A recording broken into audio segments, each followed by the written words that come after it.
Hey, it's Adam with the Backpack Theory Podcast, where we unpack past experiences to help define a better future. And today we are going to be unpacking shame, the biggest negative emotion. And my guest today is Kayla Fassio. Did I say that right? You did. Good job. Um, Dude, thank you. Because I think I practiced that a couple times Our before we jumped practice on. worked. Our practice paid off. And Kayla sent me a massive bio, which we had to really consolidate a little bit because she has a long history whenever it comes to the wellness and health industry. But to summarize, Kayla is a health and wellness expert. She has helped thousands of women over the past 9 years lose fat, gain muscle. She came from fitness modeling. She's an influencer of physical health, and she is the host of Habits You Love. And she is about to be a future mom. Yeah. Isn't that the most exciting The thing about all of this? the biggest probably collaboration I will ever do with someone else. How long until the due day? I am 26 weeks this week. So my due date's end of February, beginning of March. Kind of just saying the first week of March because you never know how those things are going to go. So how is it going with the work-life balance right now? It's going great. Yeah. Are you talking about with pregnancy or just With work? pregnancy, Yeah. I mean, Oh my that's a gosh. lot. I'm having the best experience, honestly. I feel amazing. I have great energy. I am in the second trimester. I might be speaking too soon before the third trimester, so I've heard. But I wake up at like 4:35 a.m. every day. I do my morning routine. I still work out basically the same high intensity lifting weights, going on long walks. Yeah, I basically feel the exact same as before pregnancy right now. So a little crazy. That's But actually quite incredible, to be completely mhm. honest. I mean, I know some people that have had terrible experiences, great experiences. I will tell you, you need to let your fiance know to get ready to make the baths. So Make the baths in what? the baths, like he needs Oh, to make baths bath. for you. Yeah. For the Okay. third trimester. I'm not a bad person. I don't like baths. Maybe Dude, I should start liking them.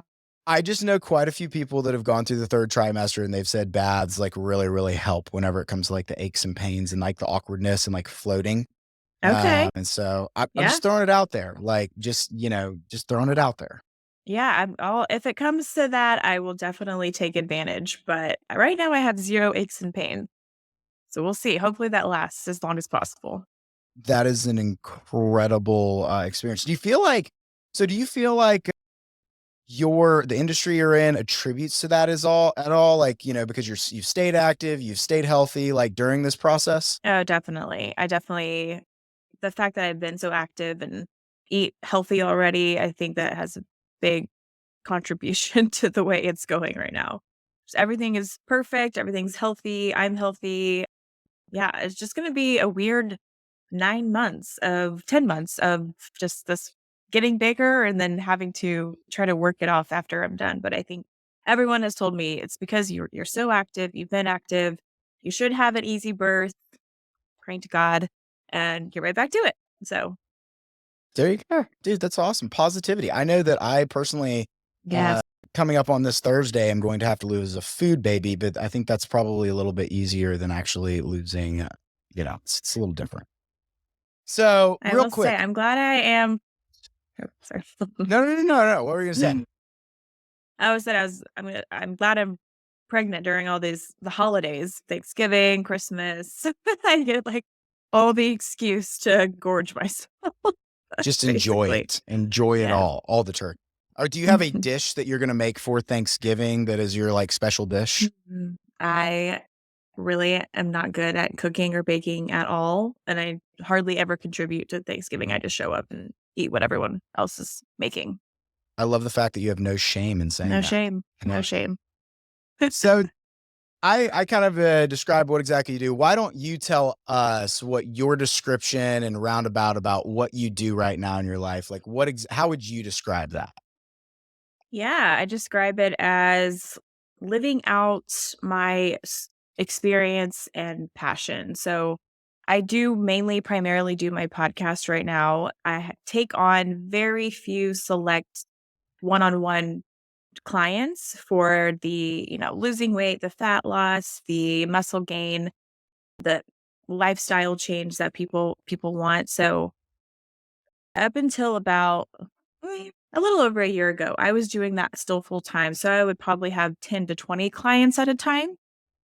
And my podcast was kind of on the back burner, but now it's kind of flipped roles and I mainly do this. And then my clients kind of come second. So I really want to give them all the attention that they need. So I don't take on as many.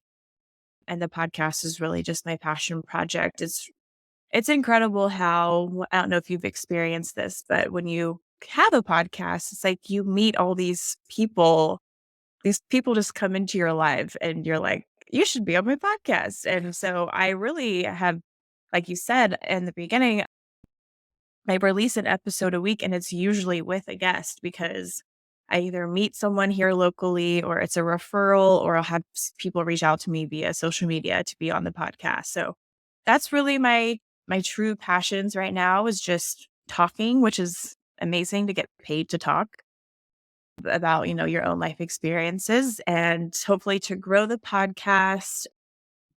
Me and my fiance are about to collab and launch our business together because we actually both do health and fitness, but we do it separately. So we're about to have a baby and we want to spend more time together. So we're about to like join forces and hopefully help the community here where we live more. And then also join and do the podcast together and then do the coaching together. That's what I got going on right now. Just a little bit. Just a Just a little little bit. bit while being pregnant on top of all of it. Yeah. So you wanted to come on and talk about the subject, and I will hold on real quick. My ADHD kicks in sometimes in the middle of a podcast. Yeah, I will agree with you. It is cool, like how whenever you have a podcast, I was talking to a guy the other day that I had on. Sometimes, like you put out this content, and you're like, is someone actually going to listen to this or not? And then, like, you have that random person that walks up to you, and they're like, dude, like, the person you had on your podcast or whatever you shared, like, it really transformed my life. Like, I had Mhm. no idea you went through that. I had no idea someone else was struggling with those things. And I had no idea that, that was even out there as an option to listen to. And I really think that goes well into the subject that you want to talk to, which is about shame, because so many people hide behind their shame. And so why this topic? Why is this something that you want to unpack? Yeah, a couple of reasons. First of all, when you asked me to be on the podcast, and it is called the backpack theory, but it's also about unpacking your past basically and how you got to where you are today. Really, the first thing that came to my mind was I had a podcast episode titled Unpacking Shame, the biggest negative emotion.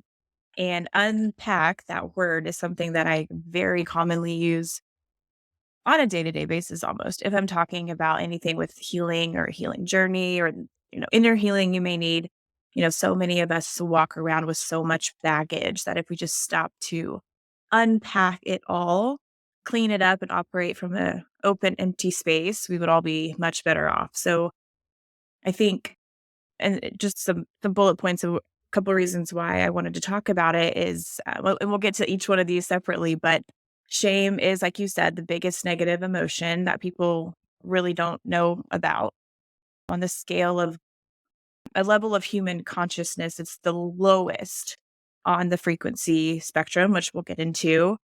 It was the biggest negative emotion that I had to personally work through that I would never have associated myself with up until the point where I realized that it was basically running my life, everything I was doing. And then lastly, it's something people would never immediately jump towards when they're trying to seek help in their lives. So even though shame is a universal experience, absolutely no one wants to talk about it. So here I am being shameless, and we're going to talk about that today. So, hey, thank you for your transparency. I completely agree with you. I think that it's so easy to allow the things in our past that we think we went through really stop us from ever moving forward.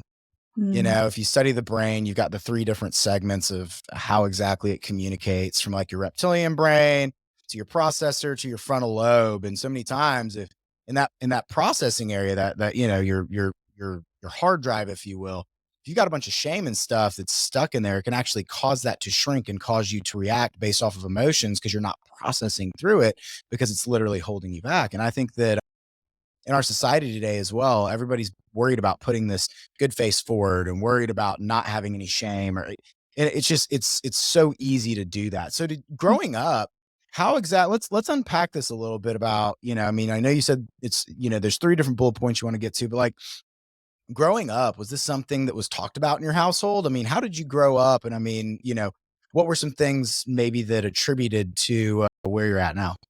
Yeah, so growing up, nothing about emotions, feelings was ever talked about.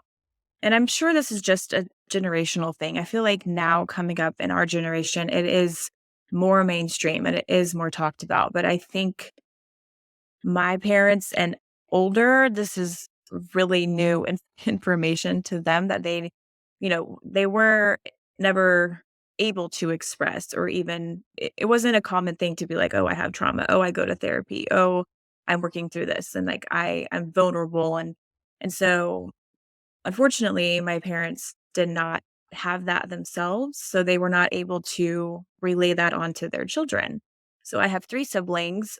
My childhood was amazing. Like, I have no bad things to say, no, like, ill will towards how we were raised. Like, looking back, I can just remember, we were always taken care of, like, from for our physical needs. We always had food, clothing, shelter, and, like, I can remember as each year passed on, my dad started making more money, and my mom was always a stay-at-home mom, so our parents were very present in the home, which I was super super grateful for, because a lot of my friends didn't have that. Like, their parents were at work, and my mom was able to, like, come pick us up from school and surprise us with random things at school, whether it be like, "Oh, I brought you lunch today. Oh, I brought you your snacks," or whatever.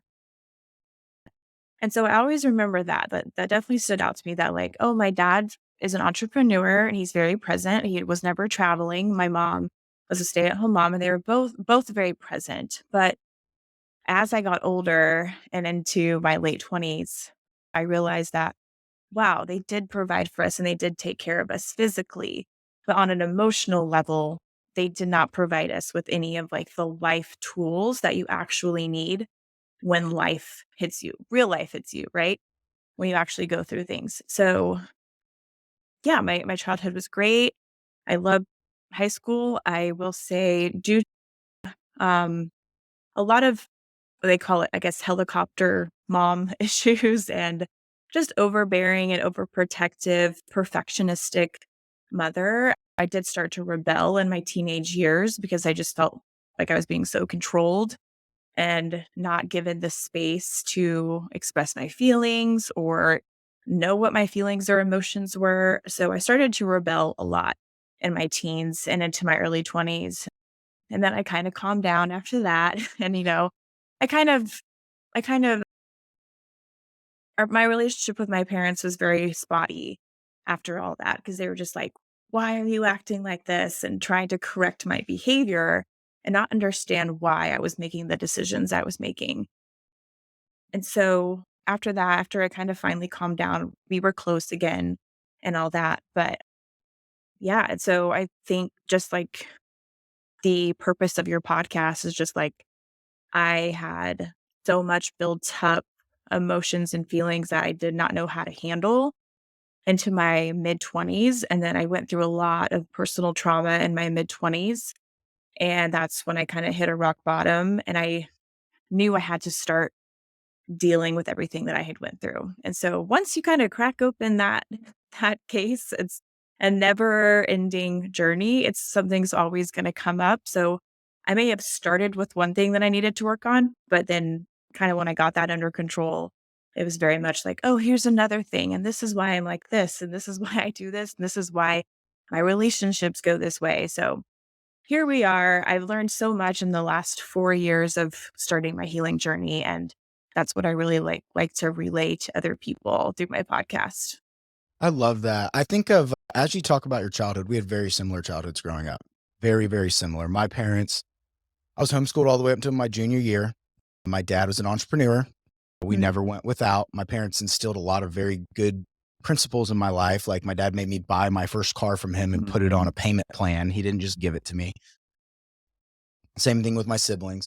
But growing up, we were very legalistic and we kind of followed something. And I think my parents now looking back would admit this as we've done a lot of work together. I grew up knowing the shame gospel, ironically Mm. enough. And it was you go to church to put on a perfect picture and you always want to appear perfect, which means that you don't discuss the things that you're ashamed of. And me from a very young age, what that did to me is that told me that, well, if in my mind, because from the reptilian brain standpoint, like, that it's not possible to be perfect. Like, just that is an innate human thing. Like, you know that you cannot be perfect. And so I would revert to lying. I would revert to embellishing on the truth. I would revert to rebelling against my parents. And not only would I rebel against my parents, I'd figure out the best lie that I could tell them so that I didn't get in trouble, which therefore just took more of that shame. And it basically, like a trash compactor, just compacted it on top of each other and then just shoved it in a real dark space. And then through my 20s, after going to jail and just making all these other mistakes, I didn't know why I was feeling these feelings. I was like, I mean, looking back, like, I look at some of my friends and like I was like, I mean, they grew up poor and they grew up doing this. It makes sense to me why they are that way. But for Mhm. me, like, why do I feel ashamed? And like, why do I feel like I have to lie about how good I was at this or how good I was at that? Like, why am I constantly living in fear?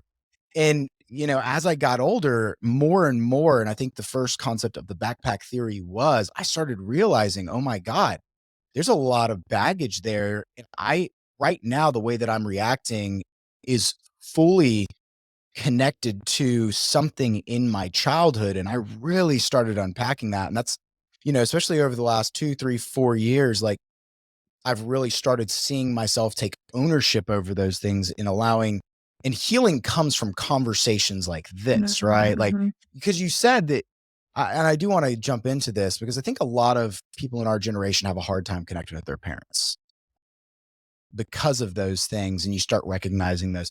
How did you reconnect with your parents and what has that done for your growth? Yeah.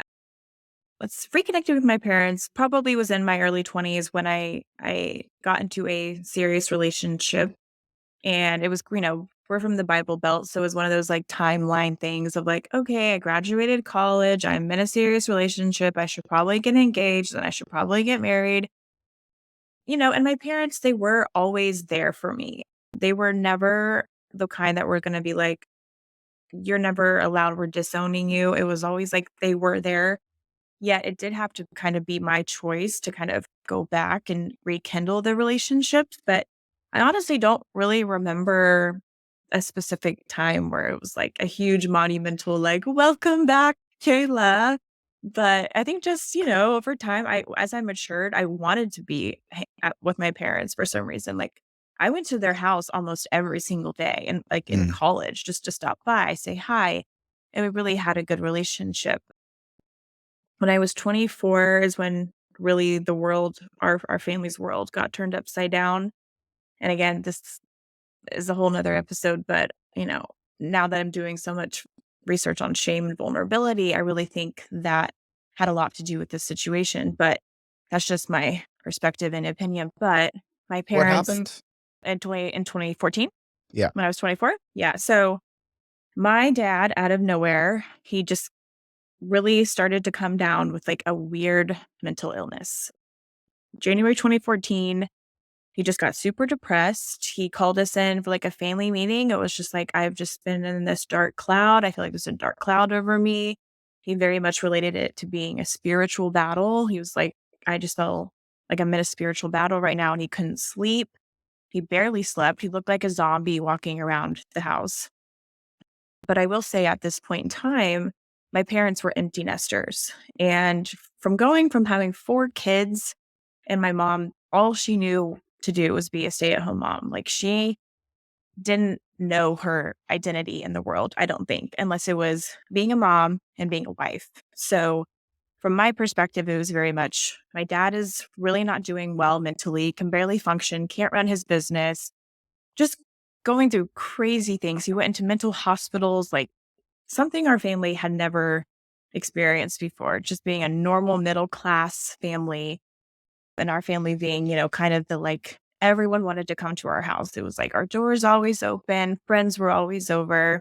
And so when all that kind of just stopped and slowed down, I think my mom seeing my dad the way he was, and then not having the kids around anymore, she kind of lost herself as well. So simultaneously, both of my parents were going through a lot of mental illness, however your definition of mental illness is. Mm, But what that looked like for us was just they were depressed. They weren't coming out of the house. And again, with the shame, they weren't telling anyone what was going on. mm, And they were keeping it from people and keeping it from us and not telling us the full story. So they really just, hid from the world basically. And then that went on for a year and a half. In between, I ended up getting married. They barely made it to my wedding. Like I had to like beg them to come to the wedding. oh, It was in a different state. So I kind of, I understood, but I was like, you have to be there. It's my wedding. You can't just use depression as your excuse. So they made it. But then, middle of 2015, after about a year and a half of that battle, my mom ended up taking her life. wow. Yeah. So she took her life. She just lost all hope. And again, not having the emotional tools, not having the ability to reach out for help and be vulnerable and say, I'm struggling.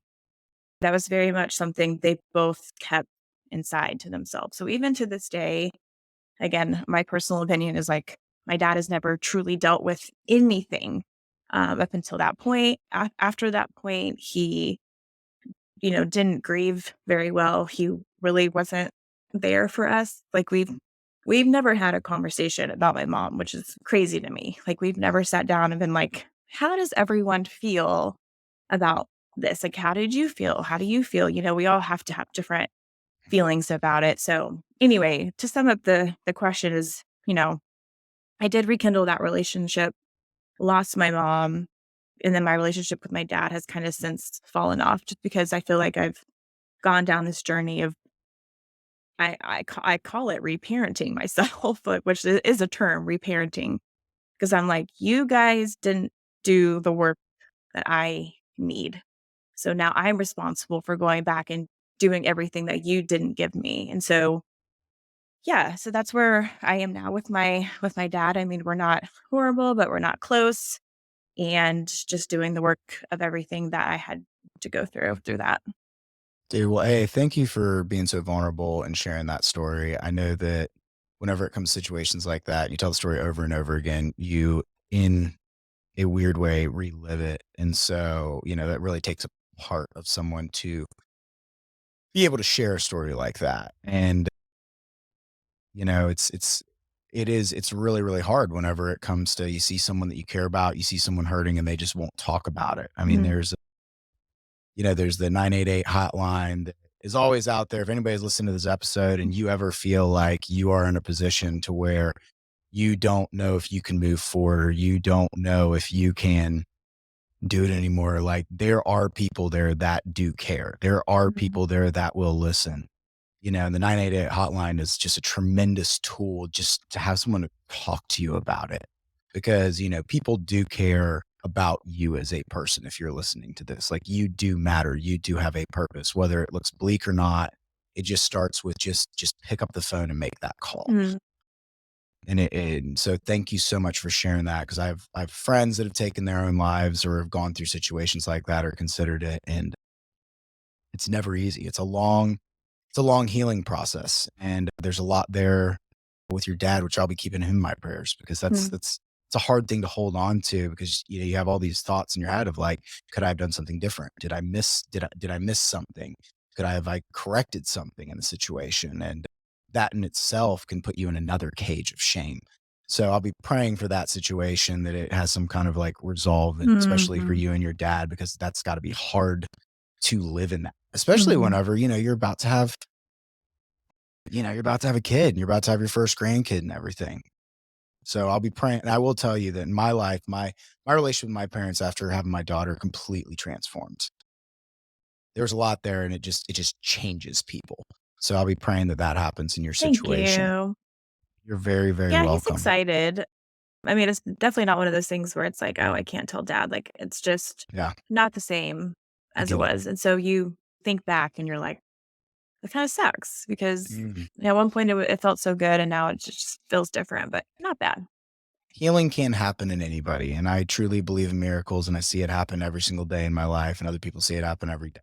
So, I'm sure that with time and the more work you do, which, Mhm. is really kind of why we were talking is the more work you do on that shame and the more responsibility you take, the more that I mean, that's all you have control over. And I think so many people get stuck in like looking at significant others or looking at friends or looking at family members or looking at bosses or whatever it may be. And that person's stuck. And then you can actually get stuck in a cycle by not having healthy boundaries in place where that becomes like your project. And if you're not working on yourself or recognizing the fact that you have to work on yourself, you can get stuck right there in that cycle, which is ultimately not going to do them any good either. Right. Exactly. Yep, gotta break out and, like, just sometimes you just have to let people see the way you change and not try to force anything on anyone, yet just be the example, so So that was a very hard time, I'm sure. That was a hard transition. Moving from that point to now, can you just kind of fill us in how was that your lowest point, would you say? no, I wouldn't say that was Okay. my lowest point. Yeah, lowest point, rock bottom, ultimate rock Well bottom. Because real quick, tell us yeah. about the point from that to your rock bottom, and do you feel like this situation brought up things that may be attributed to that rock bottom?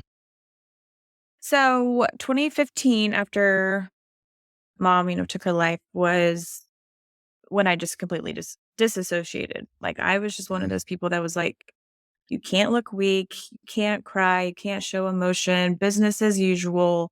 Like, think even the next week, I was just, like, back to the gym, back to being normal, back to going out with friends.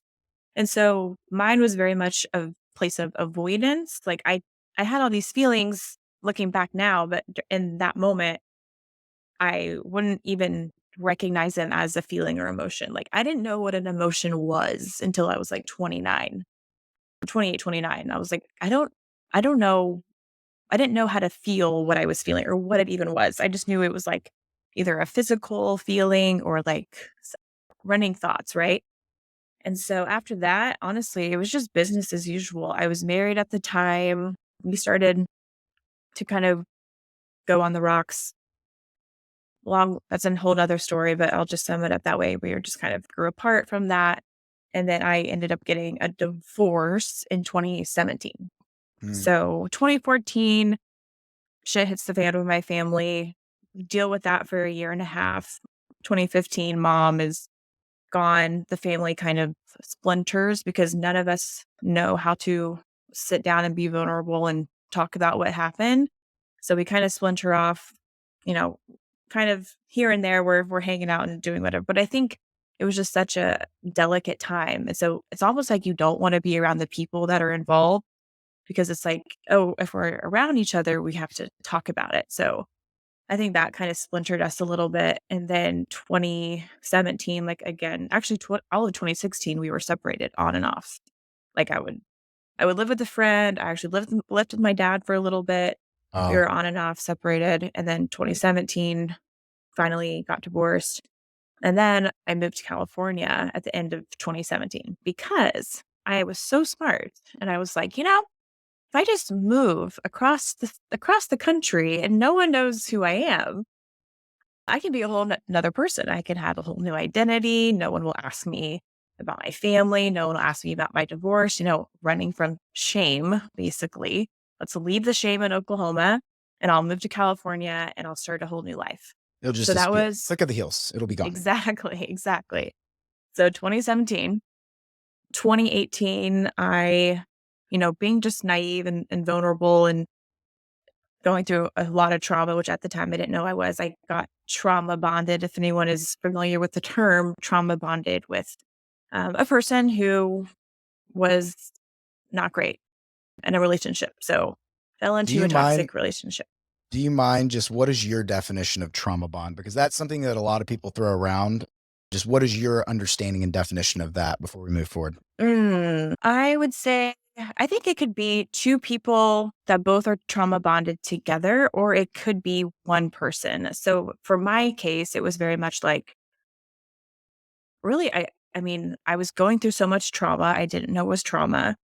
This person came into my life that honestly recognized that and would use it against me and was like there to save the day. It was like, I am your knight in shining armor. I will save you. I will take care of you. And then I was basically at his disposal because I wasn't in a place of high self worth or high self esteem or confidence to know that like what he was doing to me was unhealthy. Mm, So, yeah, I don't know. Definition is hard, but I would say it's like when you are unhealthily attached to someone, but because of your lack of high self-worth, it's like you constantly try to make it work to like prove your worth, basically. It's like, oh, this person is like really doing things that aren't very loving, but since I can't lose him or her and I don't want to be abandoned, then I have to make this work and I have to deal with everything that they are doing to me basically. Unconsciously. Like, you don't know you're in a trauma unconsciously. yeah, you don't know you're in a trauma bond until you know you're in a trauma bond, basically, so, Yeah, that was kind of my experience. It was just like there's a there's a great quote actually I reposted by Jay Shetty yesterday that I want to read in relation to this. When someone says, "After all I've done for you," they are revealing that what they did for you was not for you at all, but for their own need to control you. Their generosity was a contract with hidden terms. there you And I go. think that whenever I look at situations like that, and if that person, I know in relationships I've had, I've wanted to be the knight in shining armor, and I didn't recognize the fact that I had issues that I needed to deal with. And then that person had issues they needed to deal with. And so I was like, well, in my mind, because of where I'm at, I'm going to come in and I'm going to save the day. And it Mhm. just became this super unhealthy dynamic. And so sitting on the other side of that, I don't know to what extent you went through, because then some narcissism and some other things can come into play depending on the person's personality type. I think that it's two unhealthy people that are both looking to fill a hole, a shame hole, if you will, in this situation. And they end up playing off of each other with whatever hole they need to fill. But thank you for unpacking that and kind of giving your definition in relation to that. I was just curious. Yeah, definitely, and I'll put a plug in here. I can't remember how many episodes it is. It's a whole season, I think 8 to 10 episodes of just my relationship story Wow. on a podcast called Wow. It Doesn't End Here. Wow. So, if anyone's, like, curious, if curiosity is going off, you can go and listen to all that. Mhm. Strongly encourage it. If you are in an unhealthy relationship in any way, continuing to do unhealthy habits isn't going to fix your unhealthy relationship. Putting it off isn't going to Mhm. fix your healthy relationship. Not talking about it and avoiding it is not going to fix your relationship. Blaming the other person is not going to fix your relationship. Taking ownership over what you're going through and truly starting to make changes will start moving you towards figuring out whether or not that relationship is even healthy moving forward. Exactly. Um, but it takes some ownership. So continue. So you were in that relationship. You felt like you had somewhat trauma bonded. It was unhealthy. It was toxic. What were, I do want to ask this just for the listeners. Were you in the fitness industry at this time as well? Yes. Yeah. Okay. So that was one of the things that was constantly held over my head is because this person was much older and had been in the fitness industry. He was, like, kind of quasi famous, so he was constantly like, "I'll get you this person. I know this person." So it was Uh, a lot of stringing along.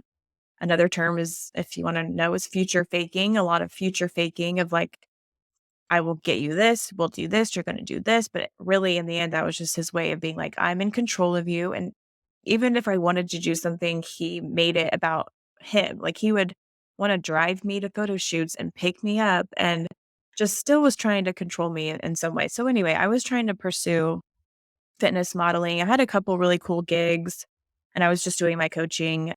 I was in and out of kind of taking on clients because his whole thing was like, I'll take care of you. You don't have to work. I don't want you to work. I just want you to be at home. I just want you to work out, look super hot, all this stuff." In my mind at the time, I'm like, sweet, this is awesome. But looking back, it's like, no, that's not good. I think every woman should be independent in her own way, whatever that is, have her own thing, and then just let your relationship kind of, you know, not be the thing you need, but the thing you want. So, It's Yeah, good. I was still doing fitness and just in and out of that, but still remained, yeah. So 2000, this is 2017, 2018. You're heading towards your lowest point. Give us a 5-minute kind of breakdown on what that looked like at the low point. My rock bottom? Yep. Yeah, low point, rock bottom, whatever you wanna call it. So, let's see, that happened in January of 2020, actually. So, our relationship went on for a good 2 years. A lot of things had happened, and again, plug for the It Doesn't End Here podcast because 'cause you'll hear everything, but essentially what had happened is I had found out that he was probably had cheated, didn't have quite the physical evidence of cheating, but definitely, like, emotional cheating, like, someone had sent me screenshots of stuff he was saying to someone else, and this huge fight ensued, and I was still at a very low point in my life, just trying to figure myself out, like, I'm at the mercy of him, I don't feel confident, I don't have any self-esteem, and when I found that out, I was in my mind, I felt very betrayed, like, betrayal was the emotion I was feeling the most because in my mind, I was like, everything I've done for you, I've supported you, like emotionally, I've been there, I've never done anything to you. I'm the kind of the victim here. And then you go off and do that. So we got into a huge fight, ended up turning physical, got into a physical fight, and I called the police.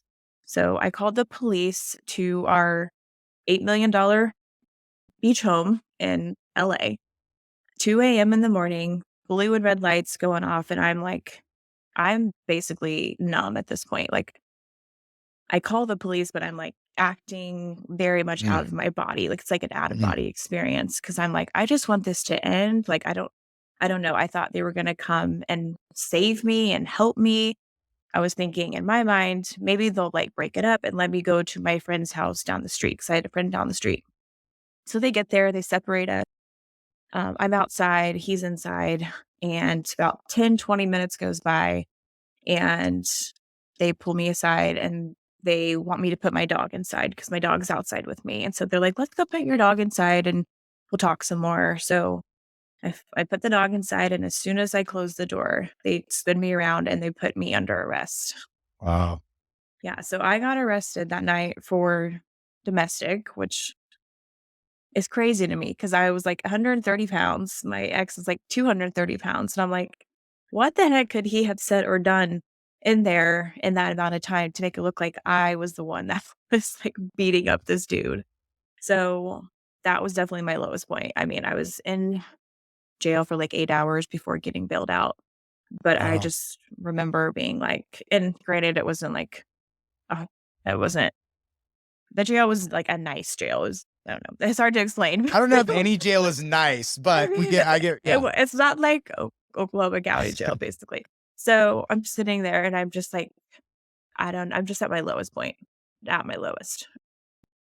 I get bailed out, and the next week it's just like, no, just still, I just don't even know how to explain it. I'm just at my lowest point emotionally, not knowing what to do, where I'm gonna go. I have no money, I have no car, I have no nothing because he was in charge of everything. So yeah, that was my lowest point, and that was the catapult looking back to now, like, all the work that I started to do on myself, because really the main thought going through my head was, if someone has this much control over me, like, that's not a good thing. Like, emotionally, in every way, physically, emotionally, financially, like, I literally felt like I had no control over myself, and that's not a good place to be. So it's like, how can I regain that confidence and control that I once had?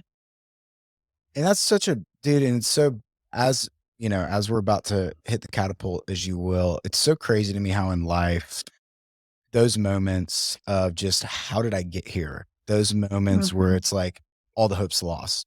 Those moments of all the shame, all the guilt, that backpack on your back. Everything is so built up and you are so broken. It's crazy how that moment, if you listen to so many people, that moment is where transformation happens.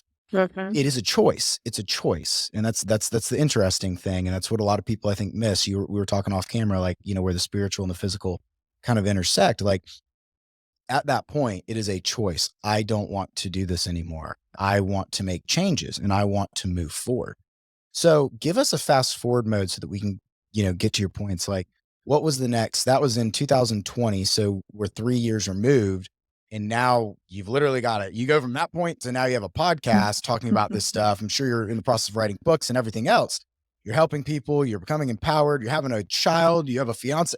Like, how did we get here? It's so funny you say that.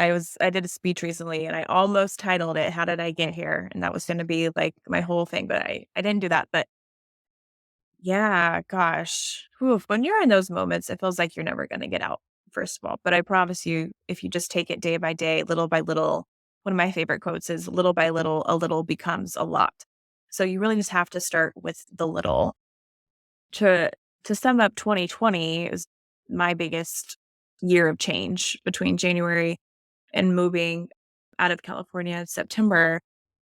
Fortunately and unfortunately, after a couple of weeks had gone by and I just felt so conflicted in my mind of like, I have nowhere to go, nothing to do. I ended up getting back together with him or moving, like basically just going back to the house, like nothing. I didn't move out or anything. It just was like a couple weeks of separation. We decided to work on things. And so I went back. Then COVID happened. So March 2020, I was really stuck. I was stuck. And that was kind of like, in my mind, I knew I was like, I'm going to stay until I can make a plan to get out. Basically, that Mm, was what was going on. I was like, I don't have it all figured out right now, but I know this is not going to work. But I'm just going to have to like sacrifice for a little bit until I can like be the like trickster Kayla and like go back to my old ways of like, lying and figuring out the best plan possible to get out of this. So I stayed and then 2020 happened and I just think with the world shutting down, it really made me go deep inside and do a lot of inner work. I was going to therapy once a week. I was journaling every day. I was reading. I got my yoga certification, so I was learning a lot about breath work and just everything, all the spirituality that comes with yoga. And I could just really start to feel this like confidence coming back. And it was almost this weird like trajectory of like, oh, I used to think I needed him and he was like this, whatever you want to call it. Like I just praised him basically to then I was like started to see his true colors. And when you gain more self-worth, you really start to see people for who they are. So I went from being like, "Oh my gosh, I can never leave you. Like I hope we never break up," to, "Wow, like who are you?" Like I don't know, it's almost this like inflated sense of ego I had of, "Who are you again? Like I don't need you." And so my confidence and my self-esteem just really ramped up in 2020 after I really started to learn about myself and work through the trauma that I'd gone through and everything. So fast forward to September 2020, I knew I was like, I have to leave. Like I still didn't have anything because then COVID happened. So then you're really not making any money. I didn't buy a car or anything like that.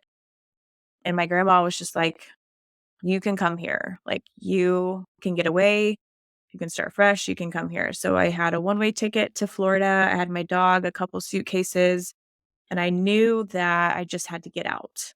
I just had to leave the situation. And I had zero plan. I had zero job, anything. But I just knew I'm very much one of those people that's like, I know I have to be somewhere. Like mhm. I don't I'm not the kind of person that has to have all their ducks in a row before they take a risk. So I'm like, okay, I just have to get there. So I left and the healing continued and it's been, it's been rough. It was rough at the beginning, but I'm so glad I did it. And I can't imagine where I would be if I hadn't taken that jump.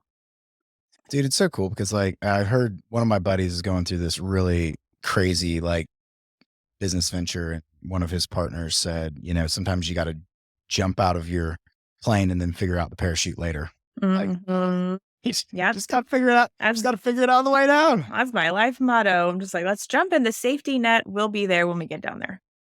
And I think it's so cool that, one would argue is that so many people go through their lives and they're just slowly dying, right? Because like you're slowly just building on top. And I think it's so cool whenever you hear people like transform their lives and like that switch flips. One could say that you really started living like 3 years ago. Yeah. I Like would you say really found your between that and, like I said, the reparenting of myself mm. and learning about myself after 30 years, I definitely call that living and not just surviving. So for someone listening to this, I know that you had 3 really good points, which the first one, you first kind of brought up.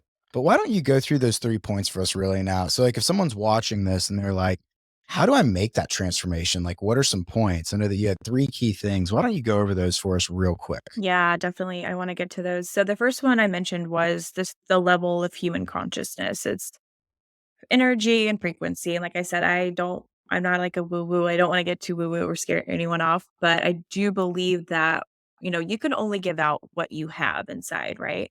And so it's really important to understand what you do have inside and the energy you're giving out to other people. So I do want to share a quick screen with you of just like the scale that I thought was super interesting. Let me pull it up really quick and just show you how crazy it is. So can you see that? There it is. It's there. Yep. Are you sure? Okay. All right. So this is just like I said, the levels of human consciousness. So if you can see, if you are like at ultimate peace, joy, love, and I think one could probably, think back to a time where they did feel all these things. Like I remember my 20s before all this stuff started to happen with my family, I did feel so much peace and love and like courage and confidence. So you're kind of like these are kind of like you're operating from this frequency or vibration, one would say, if you believe in that sort of thing. And so as you can see, shame is the lowest on the frequency spectrum, right? So shame is at a 20, whereas if you were like at total peace in your life, it'd be a 600. And not that the number like really matters because you're not going to go around and be like, oh, I'm operating at a 400 today. But just to show you like how shame is really just associated with like despising and miserable and kind of just hopeless and evil in a sense, right? And like, it kind of ties into guilt a little bit. But I wanted to share that in case anyone, wanted to dive deeper Mm. into learning about that. And so shame being a 20 is this is when people are completely vulnerable to the negativity of the world. And they really like absorb everything like a sponge. It's super unhealthy, both physically and emotionally. And like you saw, there's like at the bottom of the totem pole for the levels of human consciousness. So this is really where people just like want to fade into the shadows and they want to hide from other people. The root word of shame is actually to cover. So Mm. shame equals to cover, which is exactly what we do, right?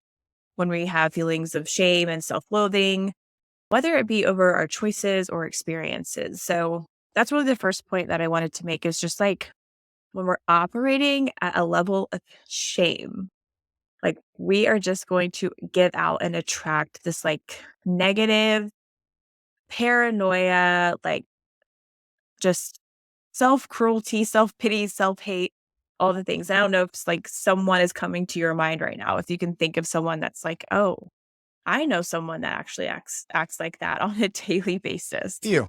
Few. Yeah. And they don't know that it's running their lives. So I just encourage anyone to even just research a little bit of that and that it will go a long way. Okay. And what is the second point? Second point is the another reason why I want to talk about shame is because it was the biggest negative emotion that I had to work through. I would have never said, "Oh, I have shame." Like I just would never think of myself associating with shame until I realized that I did. And I have it right here is really when I read this book, Guilt, Shame, and Anxiety, Overcoming and Understanding Negative Emotions. Like this is one of the first books I read when I started my healing journey. No idea why I picked it. I went to the bookstore And I just thought that might resonate with me. And I just picked it off the shelf and I read it and it's amazing. So I definitely recommend that. So basically, you do like an assessment of yourself in the guilt section and the shame section and in the anxiety section. And shame was the biggest one that I had. And I was like, oh, crap. And that was when I realized that, okay, this is actually might be the answer to my problems of like kind of where I Wow. needed to start in my healing journey, if that makes sense. It's so cool. That is so cool. It's so funny how, like, and by the way, the third one, anyway, it's so funny how just like whenever you're in these moments, sometimes like whether you want to call it the universe, God, whatever. Me personally, my definition is God. I've got a personal relationship with him. Mhm, And like he'll bring the things to you. Like whenever you're looking for it, whenever you really start searching, mhm, all of a sudden things like a random book that you never heard of that you just mhm. saw and it just spoke to you because you were intentionally looking for change. You were looking for transformation. The next thing you know, whammo, you go through and then through reading that book, you identify that you've been living in shame for all of these years. So it's really cool how little tiny things like that happen whenever you're being intentional. Yeah, definitely.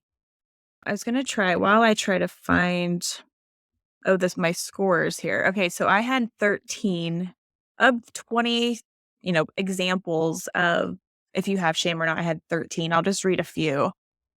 So this is recognizing self-defeating shame feelings. So there's 20 listed and I highlighted 13. So a couple of them are being quiet and shy, feeling sensitive, feeling underappreciated, feeling rejected, being concerned about what other people think of you, wishing you could have had the last word, keeping your thoughts and feelings to yourself to avoid embarrassment, not wanting to seem stupid or inappropriate, being a perfectionist, being distrustful or suspicious, avoiding being the center of attention. Those are just a few. Wow. I was like, oh God, these are almost all me. How did I get here? Right? Like, how did I get here? So and, like, I think the beautiful thing about a healing journey is, like, you get so curious about yourself. I love that word. I love that word. Yes, I know, I love it too. I think if I had to explain myself in, like, 1 or 2 words, it'd be I'm very curious and I'm very just open-minded to anything. It's like, I'm not one of those people that's like, "Oh, no, I don't have that." It's like, "Do I have that? Let's figure it out, and if I do, I need to work on it. If I figure out that I don't, great."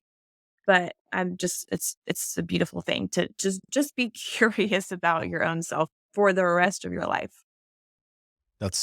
Dude, I could go and talk about curiosity over and over. I think in all like people in general, like, we're so quick to prejudge someone off of like the way they're acting. And I think if we approached more and more things in life, whether it be like someone like reacting or someone treats act like if we just treat it out of curiosity, like why? Like, why are you going through Mhm. that? Why are you, instead of just like going, nope, I'm shut off to that person's toxic. Like, I mean, there are areas where you got to draw boundaries, and everything, but like just curiosity, like it and I feel like when you really start living life again, it's like the mind of a child, right? Mm. Like you're just curious about things, like you want to learn, like it's a beautiful thing. And then the third point that you had was Yeah, so this is the third point of why I wanted to talk about shame is because I don't think anyone would immediately go to this reason. Like I wouldn't have if it wasn't for this book. This book is like 4 years old. It's still on my shelf. It's still a book that I top 3 book. If I'm trying to help someone and they have questions about this, I'm like, go read this book right now. So I wanted to just provoke your thoughts into looking at maybe shame is something that you need to look at. So hopefully if you're at this point in the episode, you made it this far, this is really why a reason that I wanted to talk about this, and it's really how to recover from shame. I would get the book first and foremost, but a couple of just talking points about how to recover from it is acknowledging there's a problem. We kind of touched on that. Realize you suffer from it. Because shame gives many disguises and it's very convoluted. It's not like a one to one. It's like, oh, if you have shame, you're this. It's very convoluted and there could be many different reasons why you have it or where it came from. Number 2 would be sharing the problem. So shame is really easy to dismiss if you share it with an empathetic person. So really empathy is the antidote to shame. So just sharing with a person that can understand, even though no one wants to talk about it, even though we all experience it, we have to have that open space to share it with someone. Number 3 is looking for the origins. So better understanding where it came from, the people, the situations, and why did it happen. That book will really open your eyes a lot to that. Recognizing the signs, learning to forgive yourself, and then taking responsibility for all of the actions that you've maybe done up until this point and being grateful and then just going after what we truly value in life. So again, the third reason is really just like I am not an expert at this. I do want to give it justice. And if you do want to do more research, I know Brene Brown is a great resource for that. I don't know if you've heard of her. Yeah. Oh, yeah. So vulnerability and shame, she's done that for like over a decade. So any TED Talk she has, anything on YouTube, definitely give it a listen. I think this episode for me is just, again, to provoke your thoughts into looking at that healing you may need. And maybe shame is a good place to start for you. Dude, thank you so much for summarizing that. Thank you for sharing your story. Thank you for being open and transparent. And thank you for spreading the message. So many people are ashamed of where they came from, or maybe ashamed of their family, or ashamed of decisions they've made that might not have been the best. Like, talk about it. The more you talk Mhm. about it, like, truly, like, through our imperfections, talking about our imperfections, that opens it shines light on that dark area that you're avoiding to unlock, right? Like, and the more you shine light on that area, and the more you through curiosity, you really start unpacking and looking at it, that's where healing starts happening. Mm. And so, Kayla, thank you so much for coming on. I've got 2 questions to wrap up. You might have already answered it, but the first question would be, if you were gonna recommend one book to read, what would it be, Oh, yeah. So it would be this, but also I think another one would be How to Do the Work by Dr. Nicole Lapira. and why is that? That is like the Bible of healing. And it's very, not dumbed down, but it's very digestible and easy to understand. And it's very finite. Like, if you think you need to do some work on yourself, this book is like a good, just easy read to do that. So, How to Do the Work. Okay. And then number 2, who is the number 1 person in your life? It can be someone you personally know, or someone that you admire from a distance, that has impacted your life, and why? Ooh, I would say my therapist is one. She definitely changed my life. Yeah. I mean, it took me a couple weeks to really open up to her, given all the stuff I had to unpack, but she definitely changed my life. And then I will throw Tyler in there and say he's definitely helped me by we just are such a good balance of he's calmed me down. He's very like calm and present and kind of makes me slow down and not be so like hyper, like just independent and just very like go business focused, if that makes sense. So he's just very much like, let's enjoy the moment. Let's be present. La la la la. And I'm like, okay. So he's definitely impacted my life a lot too. And obviously he's having my baby. So Yeah, so those are all good, and I'm super excited for you guys. Dude, being a parent is such a beautiful journey. It will you can't put into words how much it's gonna change someone, and the fact that you've gone through this healing process, you've really done the work, you're out there setting an example. If you're listening to it, habits you love, go follow Kayla on all the socials, Facebook, Instagram. I don't know if you have an X or not, or Twitter, or whatever they wanna call it these days. no, Um, I try to stay minimal and everything. Just Instagram, Facebook, YouTube, and anywhere you get a podcast. Apple apparently, which I'm not on Apple. right now, which apparently I need to shift to. Do you have any closing thoughts in relation to this?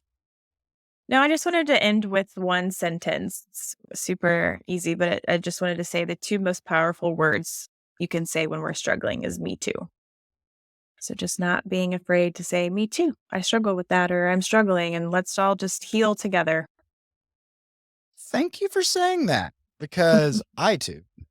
I think a lot of people, because of the way that movement happened and everything, it's got this negative light shared on it, but the way that you just described it, I think, is perfect. So, I'm not gonna say anything else besides the fact, Kayla, thank you for coming on the podcast. Thank you. Of course, and this is Adam with the Backpack Theory podcast. Until next time, thanks for tuning in.